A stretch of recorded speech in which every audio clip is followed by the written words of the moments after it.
After years of idling in refugee camps, many lose hope and leave. Some take to the sea, hoping to cross the Mediterranean and arrive in Europe. During one tragic incident in April of 2015, over 800 refugees drowned when their boat capsized on its way to Italy. Others attempt to make their way by land, where they risk being captured and imprisoned by Egyptian or Libyan police. Even worse, they might be kidnapped by ISIS or an insidious faction of the Rashida or Bedouin tribes. At that point, the refugees' suffering has only just begun. Like a lot of young people, they seemed to think they knew what the dangers were, and they seemed ready to accept taking some risks. So Amnesty International has been following the issue on the journey now for the last couple of years. We've heard stories of people who a blanket was thrown around them at night and they were thrown into the back of a truck. Kind of classic case of trafficking where people have no intention to come and they're taken, kidnapped, and put on this journey. They don't understand where they end up. They suddenly find themselves in Sinai near the border with Israel, where they're demanded to pay ransom.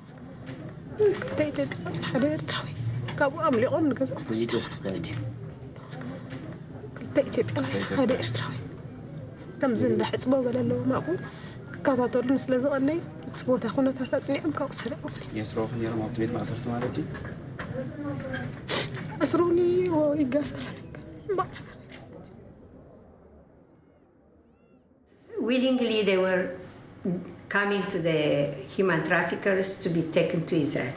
But slowly, it has become really a business. You have to pay ransom in Sudan, and then as soon as you leave, they let you out. Another human trafficker, it takes you again and sell you to the Bedouin in Egypt. The ransom increase from both sides, from Sudanese Bedouin, Rashida, and the Egyptian Bedouin. I'm not Egypt, I'm not Shafatu Rahibam. Shafatu.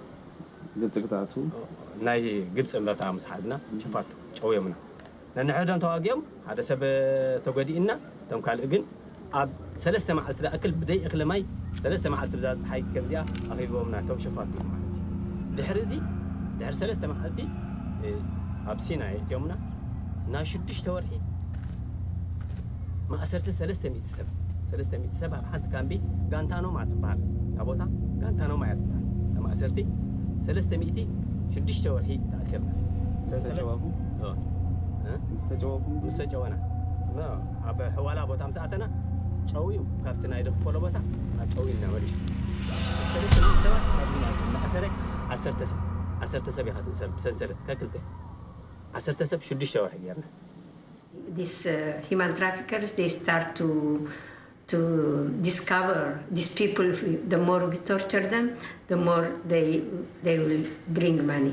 They blindfold them and they start their agony there. And the torture is beatings, mass rape of men and women. They burn a plastic bag or plastic bottle and then they pour it in all the back or in all the leg. Hung upside down, buried in the sand. 2 women in this investigation that they were burned. They throw on them a diesel and burn them. They killed last time one child of 3 years with electric shock. 3 years. You cannot even see it in horror films. When they tell you, I cannot even repeat some of the things that they have told me. I feel really, to say it even, it hurt me more. And so if your daughter calls you on the phone while she's screaming from such abuse, of course you as her mother are going to do everything you can to pay this ransom. And so people sell their houses, every property they've ever had. They beg on the streets. But of course it's quite difficult, especially since people are subjected to significant poverty in the Horn of Africa. And so by the time people can put together amounts of money ranging from $25,000 to $50,000, it can take months of abuse.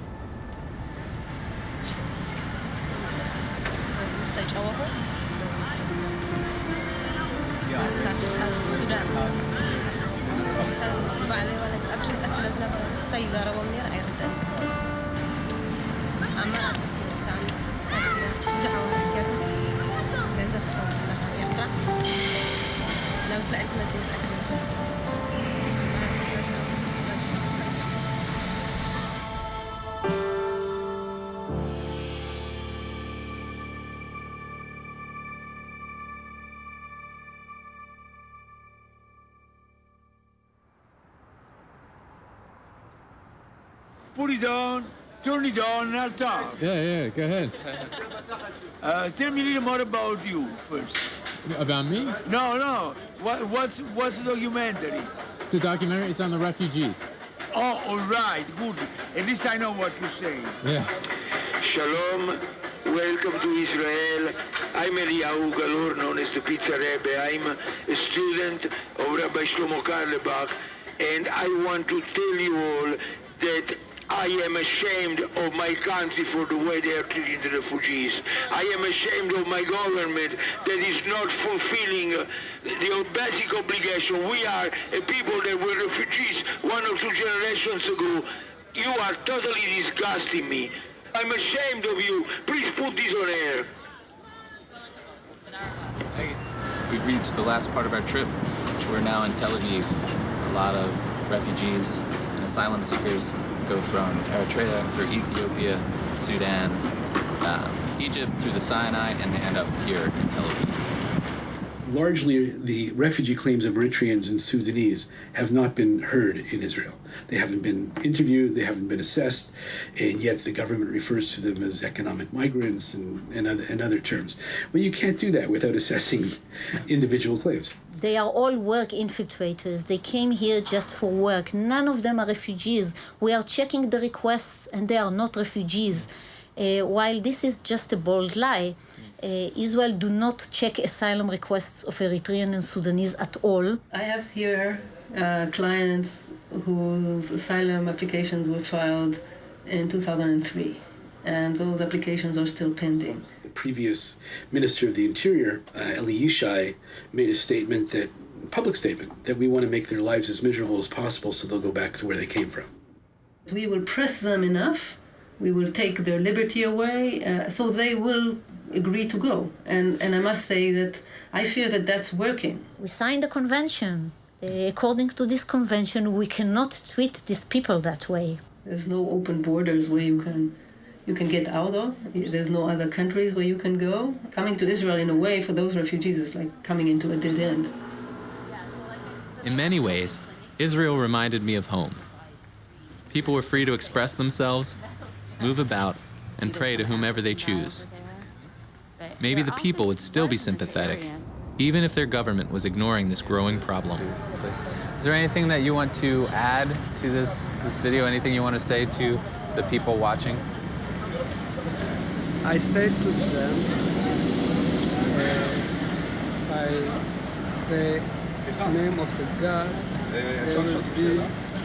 למה אתה לא שואל אותו, איך כל המסתננים, כולם צעירים, אין מסתננים, אין פליטים מבוגרים, פליטים ילדים? I don't understand you, I don't... Why, we said refugee, said, the refugee, okay? Why all the refugees young, 25, 22, no refugee, old or... Sorry, I don't understand you, I'm sorry. את יכולה להסביר מה שאמרתי? אני הולך, תסבירי לו. למה? זה לא מתאים לך? Ask him why all the refugees is young, 20, 22, 23. Where is the איך אומרים מבוגרים? The old. Where is it? In Ethiopia. Where is it? Where is it? They're dying in Is it the lion, you know, lion is coming to Israel only for work. Only for work. Only for work. I just spent 10 days in refugee camps in Ethiopia. Okay. And I have seen, I knew nothing about this a year ago. I have seen in the last 10 days so many refugees that are not interested in work. So many of them. They're all interested in freedom. Why all the 20, 25, 23, 20, why? And he's a priest. He's a priest. All is liar. Liar. Is coming to only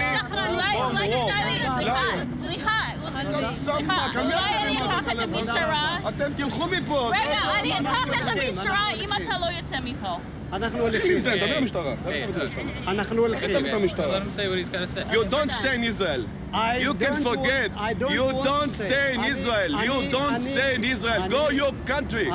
Go your country. The sentiment changed with the years, because if in 2006, 2007, it was mainly Darfuri refugees who were genocide survivors and really managed to get affection of the Israeli public, Then when the Eritreans started arriving, their story was different. They are not genocide survivors. They came and people were asking them, why did you come? So they say, we came to work. And when they were asked, why did you leave your country? So they said, we ran away from the army. This is something that doesn't sound good in an Israeli ear, because in Israel, everyone must serve the army. I always say that Eritreans have a problem of public relations. They don't know how to explain their problem to the Israeli public. When they say we ran away from the army, they know exactly what they are talking about, and they are sure that the Israeli public understand that they ran away from the horrible slavery life of the Eritrean army. It is very difficult for a person who grew up in a democracy to understand how horrible it is to live under the Eritrean regime.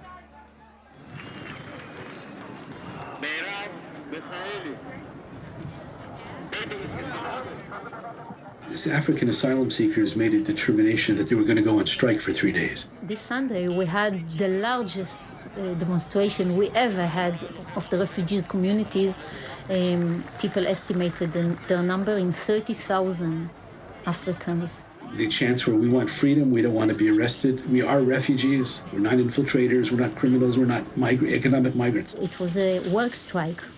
And despite the fact that these people are earning so little money and they need this money so badly, it was really amazing to walk and see how in all the restaurants there were no Africans, because usually when you go to a restaurant in Israel, all the dishwashers are Africans, all the street cleaners are Africans. And in the last 3 days, you don't see them on the streets. Part of the point of that strike as well was saying, it's true, we don't want to be parasites. We want to work here because otherwise we're going to have to live off somebody else. But we're going on strike. We're not going to work for 3 days, to make that point as well. We didn't come here for economic reasons. We came here to save our lives. So we're here at Levinsky Park. Yes. And this is pretty exciting. It looks like a lot of Eritreans are enjoying the basic freedom to assemble. Yes, not freedom. I say something. This is not about freedom. This is about right. Okay. Okay. We're coming from because of we lost our freedom in our country. Right. This is not about the freedom. Right. This is about your right. About the right. Okay. No. لم تتكلم مثلا. They use it in picture. Yeah. No pictures. Yeah.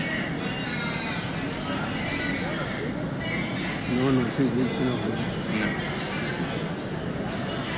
There is a picture because they're giving it to the government. The family there is very hard. You think that person was taking a picture of you to give it to the government?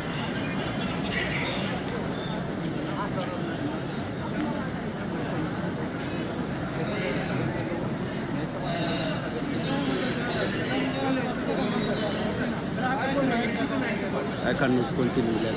You cannot continue your interview. Okay. Well, thank you anyway.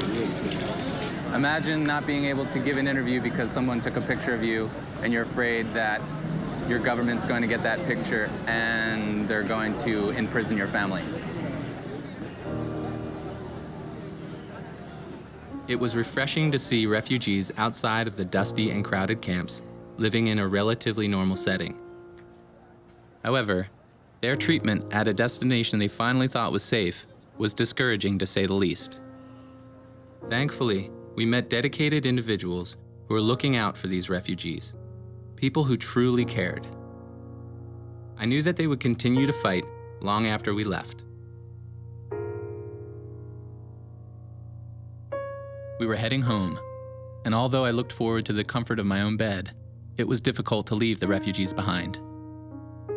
We had learned so much about what was happening in their homeland and beyond its borders. It remains our hope that by sharing their stories, they will finally become known to the world. We stand on the banks by the old levee wall, watching pieces of what you've always known. We've always known.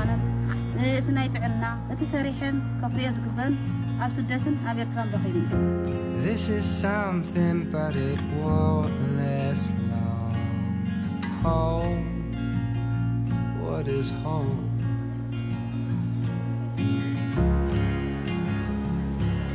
Sun and valley south, tangled up, broken town. ግን ስድራኻ ትሕግዝ ኣይትኽእል እሱ ጥራሕ ኢና ከይሽግር ተራና ካብቲ ዝነበርኩ ሃገር They're still searching for ምዋር what በቃ በልዕ ሰፊ ሰብ በጊስ ይዘውር ኣለኹ ስድራ ቤተይ ድሕሪት ገዲፈዮ ዘለኹ ስድራ ቤተይ ግን ኩሉ ግዜ ቃልዛ እዩ ኣብቲ ዓፀቕታዊ ስርዓት እዩ ዘለዉ ስለዚ ክሕግዘሉ ዝኽእል ነቲ ፋሚሊ The government in Eritrea is not an elected government, so it is not a legitimate government. Stop supporting him. You are feeding the beast to eat the people.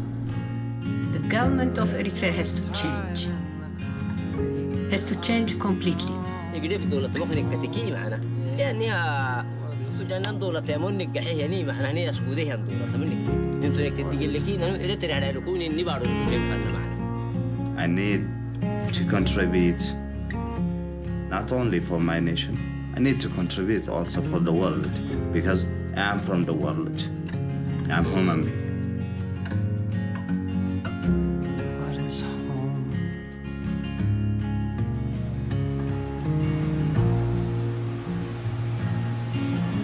Yeah, this is something, but it won't last long. Scott? Joseph, sir? Desperation turns a man against his kind. ንምንታይ እዩ ሕዝቢ ድብል ኣዘራርባ ግን ዝሕፅብ ዝበለ መንገዲ ግዜ ነው እዩ Undermine. العالم بأن كل What is الشعب the الإفريقي price? مما هو فيه من العذاب والخلاف. If we learned anything, it is this. Borders may put certain limits on our identity, but they do not need to define the limits of our humanity. These Eritrean refugees have suffered greatly. They have endured imprisonment, torture, forced military service, kidnappings, and the murder of family members. They have traversed miles of barren landscape, braved rough seas, and dodged bullets at the border. They have survived the most inhumane treatment and conditions. Yet they continue to long for one thing many of us take for granted. Something that helps make life worth living. That connects us with our neighbors and those we love. And validates our spot on earth as human beings. Having a place to call home.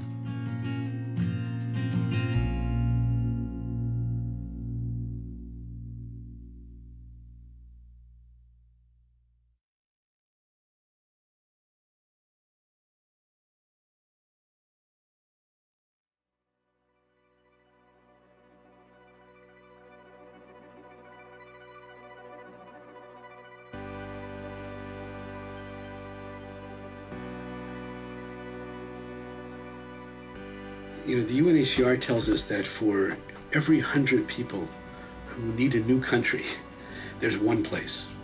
One thing that the countries could do is to open their doors a little more. And, you know, that doesn't mean everybody has to be flooded with African immigrants, but or from other countries. But if that number could go from, you know, 1 in 100 to 5 in 100, can you imagine for those other 4 people what the difference in their life is? So one thing is to really stretch open a little more. Walking on a wire high above the canyon floor. It is the longest